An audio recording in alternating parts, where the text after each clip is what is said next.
Guangdong has been swallowed. In just a few hours, one of China's most vibrant economic regions turned into a sea of death. Typhoon Tapah, with maximum winds of 260 kilometers per hour, struck like a giant monster.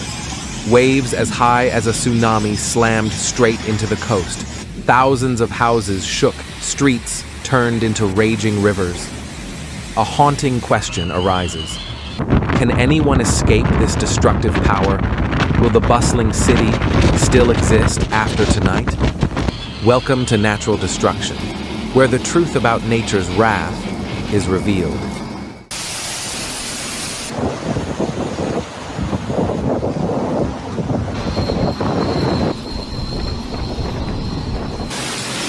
On the morning of September 2025, at 8:50 a.m., Typhoon number 16, named Tapah, officially made landfall in Taishan City, Guangdong Province.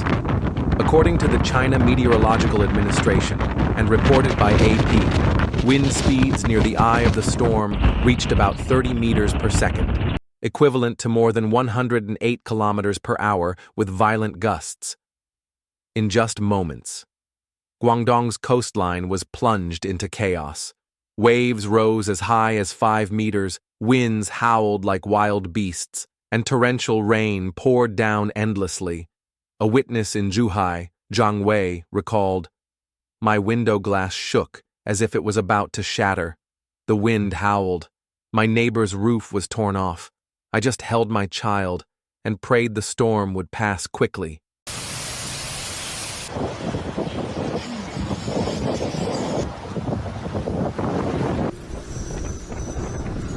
Even before the typhoon made landfall, authorities had to evacuate more than 60,000 people. In Taishan alone, over 41,000 residents left their homes, while 182 schools with 120,000 students were forced to close.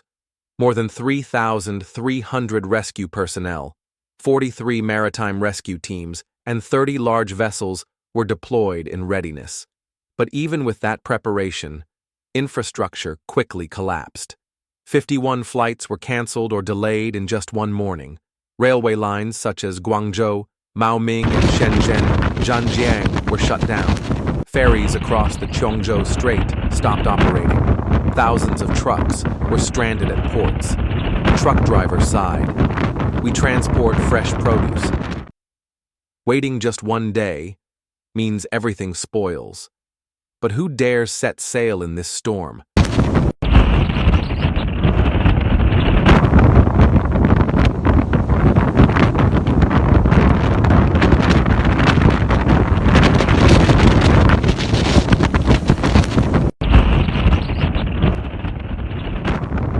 Please subscribe to Natural Destruction right now so you won't miss any important disaster reports.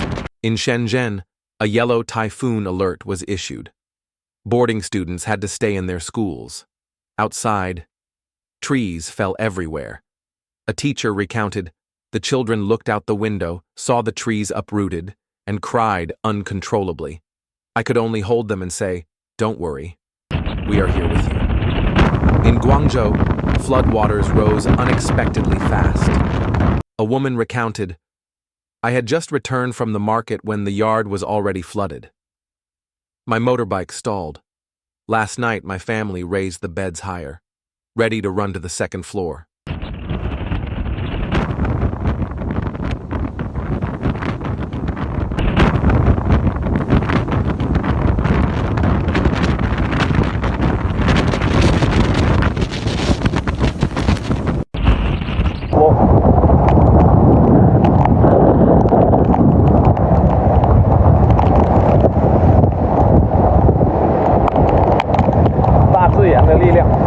In Macau, authorities opened 4 community shelters. Buses, taxis, and trams all stopped. The city, once dazzling with casino lights, now sank into a cold, rainy night. In Hong Kong, the Meteorological Observatory raised typhoon signal number 8. According to Reuters, most schools and businesses were closed.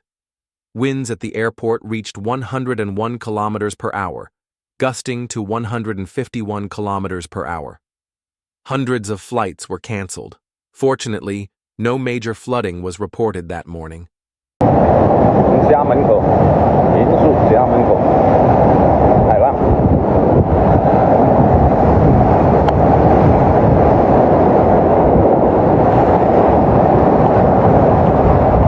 As Tapah moved inland, it gradually weakened, but it was far from safe. According to Xinhua, from September 9th to 11th, Guangxi and Yunnan were expected to suffer rainfall of up to 180 millimeters, accompanied by flash floods and landslides. Within 24 hours, 55 counties in Guangdong recorded rainfall above 100 millimeters. Hundreds of reservoirs faced the risk of overload. Disaster prevention authorities had to raise the emergency response to level 2. Please subscribe to Natural Destruction right now so you won't miss any important disaster reports.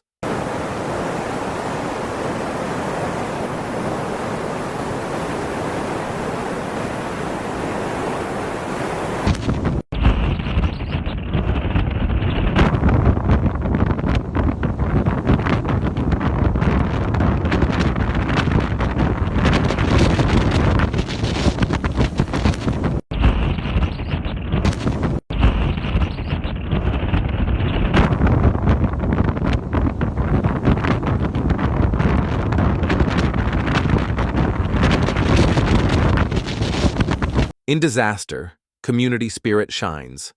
In a small village in Guangxi, Mr. Li, 65 years old, had prepared beforehand, stacking sandbags, storing food and medicine. When the rain came, he led his whole family to the school, the community shelter. Thanks to this, the family remained safe. Also in Guangdong, a group of student volunteers formed a relief team. They delivered clean water and dry food to isolated households, even using rescue dogs to find trapped people. Thanks to them, many small families were saved in time.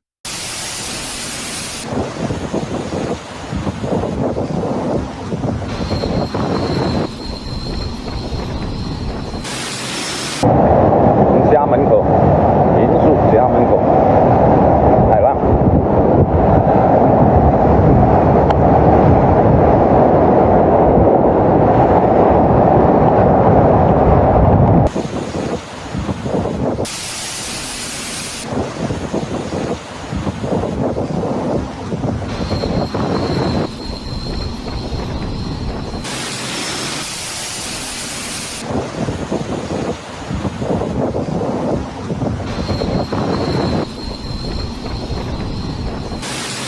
Ladies and gentlemen, Typhoon Tapah reminds us that nature is merciless, but preparation and solidarity can help humanity stand firm. Always take disaster warnings seriously. Prepare an emergency kit and evacuation plan in advance. Community solidarity is the strongest shield. Never underestimate a weakening storm. And most importantly, care for each other's spirit, especially children. Thank you for watching Natural Destruction. See you again in the next report. And remember, preparation today saves lives tomorrow.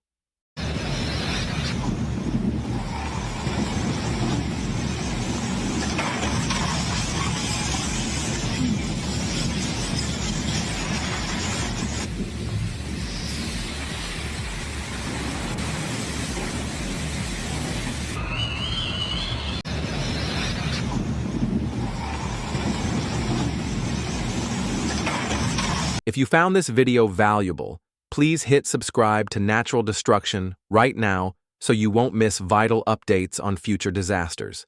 Share this video with friends and family, because every subscription, every share, gives us the strength to keep telling these stories, to raise awareness, and to spread hope in a world increasingly threatened by nature's fury. Thank you, and see you in the next report.